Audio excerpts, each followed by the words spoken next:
Hello, I'm Melissa Dougherty here for crossexamined.org.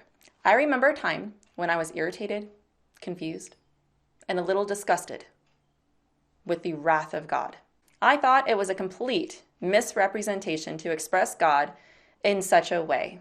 God is love, I reasoned. If he's love, then he has no wrath or anger or judgment, right? In hindsight, I would now argue that it makes complete sense that God is a God of wrath. Let's look at this for a second. Part of the problem is when people hear the wrath of God, they typically picture an angry, authoritarian dad losing his mind over something trivial while everyone cowers. But this is not an accurate depiction of God or Jesus. See, we tend to correlate wrath and anger with negativity. The whole point of spreading the gospel was to save people from their sins, from the wrath to come. The gospel is literally called the good news, and this logically implies there's bad news. We won't appreciate the good news unless we fully comprehend the bad news.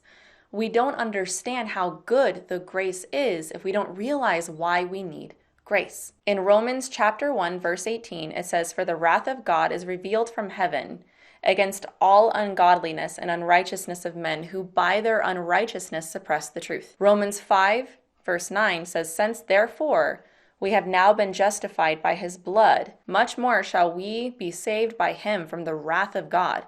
On account of these, the wrath of God is coming." Colossians chapter 3, verses 5 through 6 says, "Put to death, therefore, what is earthly in you, sexual immorality, impurity, passion, evil desire, and covetousness," which is idolatry. It's saying that the wrath of God is on these people. In the Old Testament, the wrath of God is a divine response to human sin and disobedience. Idolatry was most often the occasion for divine wrath. In the New Testament, we see that God provided a way to gain divine favor, repentance, which turns God's wrath away from the sinner. So the Bible definitely does talk about God's wrath, but let me hopefully explain why this is necessary and quite appropriate considering God's nature. Let's pretend for a second that God didn't have wrath or a response to sin. If you play that out, then we live in a world created by a God that doesn't care about the bad things that happen to you or anyone else. He cares less about evil. Everyone's good in his eyes. Now think about somebody in your life that maybe has hurt you. Maybe it's not even a horrendous sin. Maybe they have done something wrong to you legitimately, and you are hurt because of it. This means that God will not do anything about that, and it will never be made right. And because he doesn't possess the ability to do something about sin, then he's weak and incomplete, hardly worthy of our worship. He doesn't have the ability to save you or loves you enough to restore a relationship with you. Wrath exists because God is hostile to sin. He always has been. The wrath of God is simply his righteous judgment against sinful humanity. God's wrath grows ripe over time, like a fruit, and builds up over time, and it's controlled.